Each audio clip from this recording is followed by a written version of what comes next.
Hello everyone, welcome to bank Nifty trade analysis video.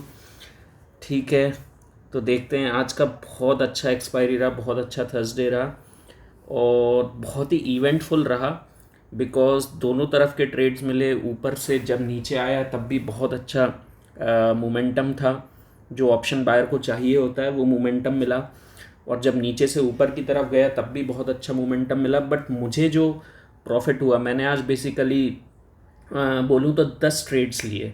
Okay, 10 trades लिए। मैं इतने ज़्यादा ट्रेड जनरली लेता नहीं हूँ, बट सुबह मैं थोड़ा स्कैल्पिंग करने लगा था। ओके, छोटे छोटे प्रॉफिट्स ढूंढने लगा था। एंड फिर 2 ट्रेड मैंने लिए, बहुत अच्छे थे, काफ़ी लॉजिकल थे। वो बताऊंगा कि कहाँ लिए और क्यों लिए। ठीक है, तो स्टार्ट करते हैं।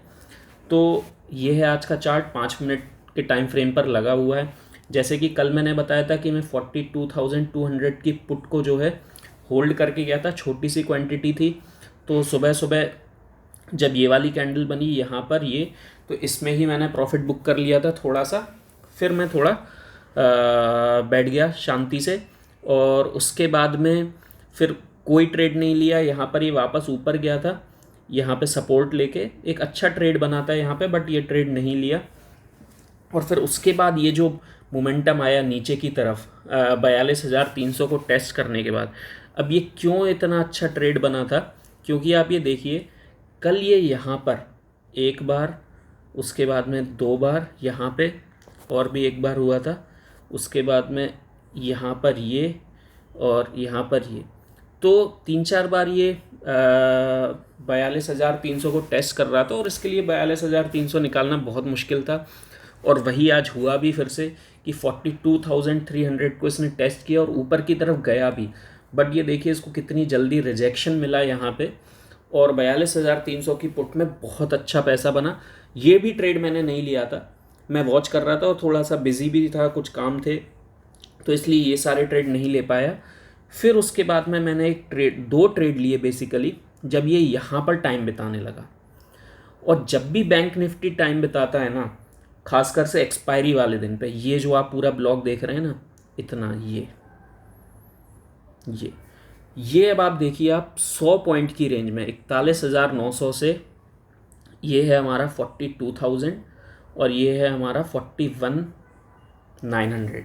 तो इस रेंज में अब आप देखिए, ये करीब करीब, अगर मैं 15 मिनट के टाइम फ्रेम पे इसको लगाऊं, जस्ट अ सेकेंड, तो आपको ज़्यादा अच्छे से बता पाऊंगा मैं कि मैं क्या कह रहा हूँ। ये देखिए, अब ये इस बीच में कितनी कैंडल बन रही हैं? एक ये, 2, 3, 4, 5, 6, 7, 8, 9।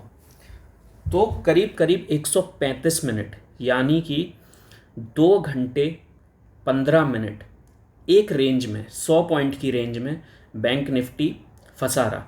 ठीक है, 41,900 से 42,000 की रेंज में फंसा रहा। तो इस बीच में क्या होता है ना, देखिए जब बैंक निफ्टी टाइम बिताने लगता है किसी रेंज में, तो एक तरह का स्प्रिंग जैसा कह सकते हैं आप, प्रेशर बनता है। ठीक है, और फिर जब ये प्रेशर रिलीज होता है, तो जो मूवमेंट आती है ना, वो मैं अभी आपको बताऊंगा कितनी फास्ट थी कि you will not believe it. कि अगर उस जो मोमेंटम आ रहा है उसमें अगर आपने लिमिट प्राइस नहीं लगाई है, और अगर आप उस मोमेंटम को पकड़ने जाओगे तो बहुत मुश्किल होगी। तो मैंने दोनों ट्रेड जो लिए थे, यहाँ पर जब ये टाइम बिताने लगा, तो मैंने एक ट्रेड लिया था 42,300 की कॉल में। काफ़ी ज़्यादा आउट ऑफ मनी थी, मतलब बहुत ही ज़्यादा आउट ऑफ मनी थी। 41,900 और 42,000 के बीच में घूम रहा था, बट उसमें प्रीमियम कम था, और मैंने उसमें काफ़ी ज़्यादा क्वांटिटी ट्रेड की। ठीक है, क्वांटिटी मैंने ज़्यादा रखी थी। एंड देन एक जो दूसरा मैंने ले रखा था 42,100 की कॉल में, ये कह सकते हैं कि एट द मनी इसको कह सकते हैं। और इसमें भी मैंने इससे थोड़ी सी हाफ क्वांटिटी, जो मैंने 42,300 में ली थी, उसकी हाफ क्वांटिटी 42,100 की कॉल में ले रखी थी। और मुझे ये ज़रूर पता था कि नीचे के मोमेंटम तो ना, ये जो नीचे का आप देख रहे हो, ये तो नीचे की तरफ आ चुका था। अब ये जो प्रेशर जैसा क्रिएट हो रहा था, मुझे ये पता था डेफिनेटली कि एक बार ऊपर की तरफ मोमेंटम ज़रूर देगा। And you will not believe it, ये वाली जो कैंडल बनी पर्टिकुलरली, इसमें मेरी ये दोनों कॉल के जो पैसे हैं वो डबल हो गए थे। Within just a blink of eye. और जो 42,100 की कॉल है उस पर तो मैंने प्रिसाइसली बताऊं तो 55, एक मिनट में आपको बता ही देता हूँ एग्जैक्टली मैंने उसको कितने पे बाय कर रखा था। 55, यस आई एम करेक्ट, 55 पे मैंने इसको बाय कर रखा था। And you will not believe, मैंने इसको ये मान के चला था कि ये वापस एक बार, मेरा पूरा बिलीव था ये यहीं तक गया, मेरा बिलीव था कि ये वापस 42,100 और 200 के बीच में एक बार ज़रूर जाके उसको टेस्ट करेगा। तो इसके अकॉर्डिंग मैंने 150 का टारगेट लगा रखा था।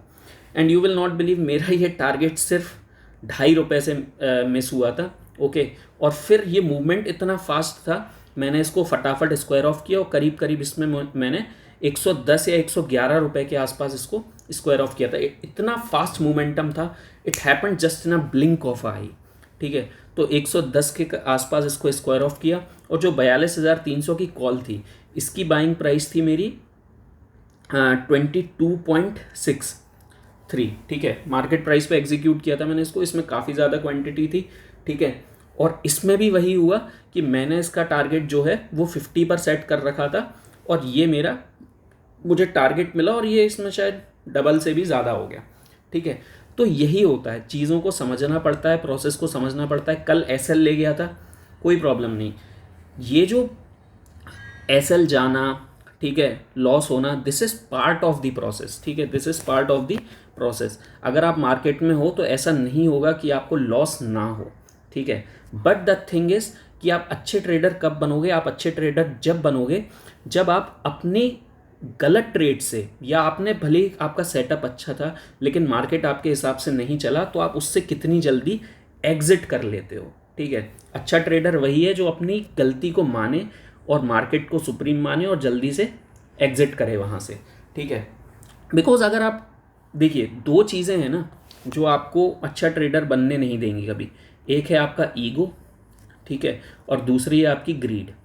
ठीक है, अगर आप ईगोइस्टिक रहोगे कि नहीं मैं तो इस ट्रेड से बाहर नहीं निकलूँगा, मैं तो इस ट्रेड में प्रॉफिट लेके ही जाऊँगा, ठीक है, जो कि अगर मैं कल ये करता, जो कल मैंने एक 41,900 की पुट ले ली थी, अगर मैं उसमें बैठा रहता कि मैं तो नहीं बाहर निकलूँगा इस ट्रेड से और मैं एसएल नहीं लूँगा, तो वहाँ पे बहुत बड़ा लॉस होता है। और बड़े लॉस से क्या होता है ना, आपकी पूरी जो साइकोलॉजी है वो डिस्टर्ब हो जाती है, फिर आप नेक्स्ट डे ट्रेड ही नहीं कर पाओगे।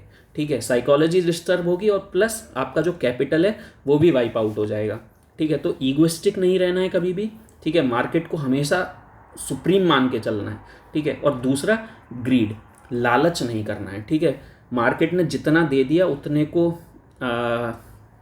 खुशी खुशी एक्सेप्ट करो and then look for another trade. मतलब ऐसा नहीं कि एक ही ट्रेड में मैं मतलब पूरा 1 करोड़ रुपए बना लूँगा, वैसी टेंडेंसी नहीं होनी चाहिए।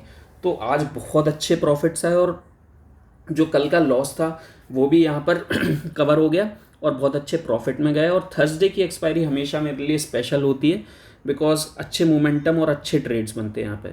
तो कैसी लगी आपको ये एनालिसिस, कमेंट करके ज़रूर बताइए। Thank you for watching.